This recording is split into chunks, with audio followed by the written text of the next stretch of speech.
नमस्कार दोस्तों, स्वागत है आपका मातृभूमि स्टडी यूट्यूब चैनल में। दोस्तों मैं हूं आपका डी कुमार और आप जुड़े हैं मेरे साथ करने के लिए एक बहुत ही महत्वपूर्ण सेशन। दोस्तों आज के इस सेशन में एसएससी जीडी 2025 के एग्ज़ाम से संबंधित स्टैटिक जीके के एक ऐसे टॉपिक की हम चर्चा करने वाले हैं जिससे आपके एग्ज़ाम में 100% प्रश्न पूछे जाते हैं। तो दोस्त अगर आप एसएससी जीडी की तैयारी करते हैं और 2025 में एग्ज़ाम देने वाले हैं तो इस वीडियो को शुरू से लास्ट तक जरूर देखिएगा, क्योंकि यह वीडियो दोस्त आपके एग्जाम की दृष्टि से बहुत ही इम्पोर्टेंट है। तो चलिए दोस्त शुरू करते हैं अपने प्रश्नों को। इससे पहले दोस्त आपको हम बता दें कि इससे भी पहले हमने कुल 7 सेटों को बना रखा है। अगर आपने उन सेटों को नहीं देखा हो तो डिस्क्रिप्शन में आपको लिंक मिल जाएगा, आप वहां से देख सकते हैं। चलिए दोस्त समझते हैं कथक नृत्य के बारे में, आखिरकार कथक नृत्य है क्या। चलिए सबसे पहला दोस्त प्रश्न आपसे पूछा जाता है एग्जाम में कि कथक का अर्थ क्या होता है। कथक का अर्थ क्या होता है? तो कथक का अर्थ होता है दोस्त कथिका। कथिका क्या होता है? कथिका। कथिका का मतलब दोस्त कथा, यानी जिस नृत्य में कोई कथा कहा जाता है उसे कथक नृत्य कहते हैं, उस प्रकार से। दूसरा प्रश्न क्या पूछता है दोस्त कि क्या कथक नृत्य शास्त्रीय नृत्य है। यानी दोस्त अगर हम कथक नृत्य की बात करें, आपसे पूछेगा कि कथक शास्त्रीय नृत्य है, तो आप जवाब में क्या दीजिएगा कि हाँ कथक जो है वो शास्त्रीय नृत्य है। और दोस्त आपको हम बता दें कि इस सीरीज में हम अभी शास्त्रीय नृत्यों के बारे में ही जान रहे हैं। तो दोस्त कथक क्या है? शास्त्रीय नृत्य है। अगला प्रश्न क्या पूछेगा कि अगर है तो किस राज्य का है, यानी कथक नृत्य किस राज्य का है। तो इसमें कोई स्पेशल राज्य नहीं है दोस्त, ध्यान रखिएगा। ये उत्तर भारत में जो राज्य हैं, उत्तर भारत में जो राज्य हैं वहाँ पे देखने को मिलता है। उत्तर भारत जैसे दोस्त अगर हम लखनऊ की बात करें, लखनऊ का मतलब दोस्त यूपी, लखनऊ की बात करें, राजस्थान के जयपुर की बात करें, राजस्थान के जयपुर की बात करें, और दोस्त अगर हम बनारस की बात करें, बनारस में भी ये नृत्य देखने को मिलता है। तो दोस्त ध्यान दीजिएगा, उत्तर भारत में जो राज्य हैं उनके द्वारा कथक नृत्य को किया जाता है। दोस्त अगला प्रश्न पूछेगा आपसे, जो कथक नृत्य होता है उनमें पुरुष को करने का अलाउ है, यानी दोस्त पुरुष कर सकते हैं इस नृत्य को। तो ध्यान दीजिएगा, पुरुष इस नृत्य को कर सकते हैं। वहीं दोस्त अगर हम महिला की बात करें, यानी दोस्त की महिला इस नृत्य को कर सकती है या नहीं कर सकती है, तो महिला भी दोस्त इस नृत्य को कर सकती हैं। दोस्त जब पुरुष और महिला कर सकती हैं तो आपसे ये भी पूछा जा सकता है कि पुरुष का वेशभूषा क्या होता है।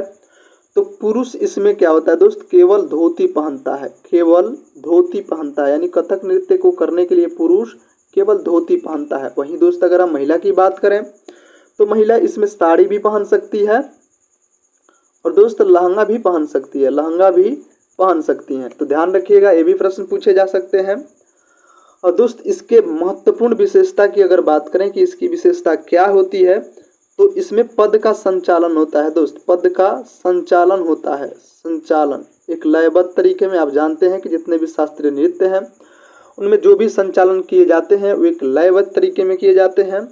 और दोस्त वो पद संचालन कैसे कैसे होता है, तो गोल गोल घूम के, जो घिरनी के जैसे हम घूमते हैं दोस्त गोल गोल, वैसे ही क्या होता है इसमें गोल गोल घूमा जाता है, गोल गोल घूमा जाता है। अब आपके दिमाग में दोस्त कुछ ना कोई नृत्य आता होगा।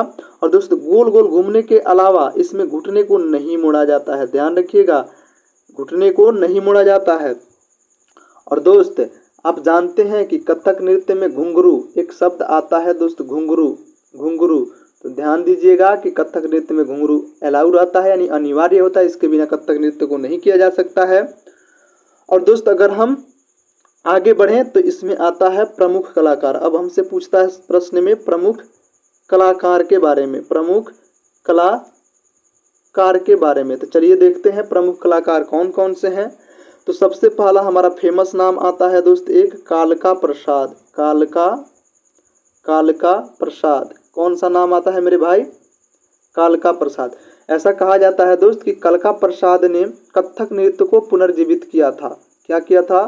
पुनर्जीवित किया था। पुनर्जीवित करने का मतलब ये है दोस्त कि जब कथक नृत्य समाप्ति के कगार पर था तब किसकी एंट्री होती है? कालका प्रसाद जी की एंट्री होती है। और दोस्त ऐसा कहा जाता है कि कालका प्रसाद ने इस कथक नृत्य को फिर से अपने मुकाम पर लाया और दोस्त प्रसिद्ध किया इसको।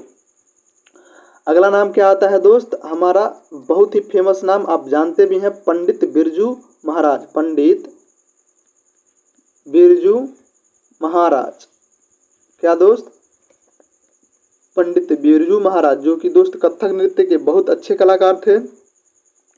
और दोस्त एक कालका बिंदादीन घराना, आपसे अगर घराना इनका पूछे तो कालका बिंदादीन घराना इनका घराना है, तो इसको भी नोट कीजिएगा। वहीं दोस्त अगर हम इनके जीवन के बारे में बात करें तो दोस्त इन्हें पद्म विभूषण से सम्मानित कर दिया गया है। पद्म विभूषण, जो कि दोस्त हमारे भारत का दूसरा सबसे उच्च पुरस्कार है, सर्वोच्च पुरस्कार है दूसरा। वही दोस्त पहला की बात करें तो हमारा भारत रत्न आता है। और दोस्त इनको कब दिया गया था, 1986 में।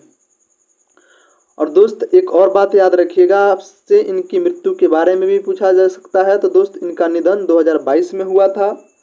दोस्त इनके साथ ही कुछ नाम और हैं, उनको भी याद रखिएगा। एक नाम है शंभू महाराज, शंभू महाराज, शंभू महाराज। एक नाम आता है लच्छू महाराज, लच्छू महाराज। और एक नाम आता है दोस्त अच्छन महाराज, क्या आता है, अच्छन महाराज। तो ये नाम भी दोस्त ध्यान रखिएगा, इसी नृत्य से संबंध रखते हैं। और कुछ नाम और है दोस्त जिनके बारे में हम आगे यहाँ पे देखते हैं कि कौन से नाम है। एक आता है दोस्त सितारा देवी, कौन, सितारा देवी, जो कि दोस्त किससे संबंध रखती हैं, तो कथक नृत्य से संबंध रखती हैं। बहुत बार आपके एसएससी के एग्जाम में पूछा जा चुका है। अगला नाम क्या आता है दोस्त, अगला नाम आता है शोभना नारायण का, शोभना नारायण का। शोभना नारायण का भी संबंध किससे है दोस्त, तो कथक नृत्य से है। और एक लास्ट नाम आता है दोस्त हमारा कौन, मालविका सरकार। आप नाम सुने होंगे, मालविका सरकार, मालविका सरकार। तो दोस्त आप ध्यान रखिएगा, मालविका सरकार का भी संबंध किससे है, कथक नृत्य से है। तो चलिए दोस्त, ये थे आज के हमारे शास्त्रीय डांस कथक नृत्य से संबंधित सभी प्रश्न जो कि आपके एग्जाम में बार बार पूछे जाते हैं। दोस्त जब भी अगर आपके एग्जाम में प्रश्न पूछे जाएंगे कथक नृत्य से संबंधित, तो इतने ही प्रश्नों में से आपसे पूछे जाएंगे।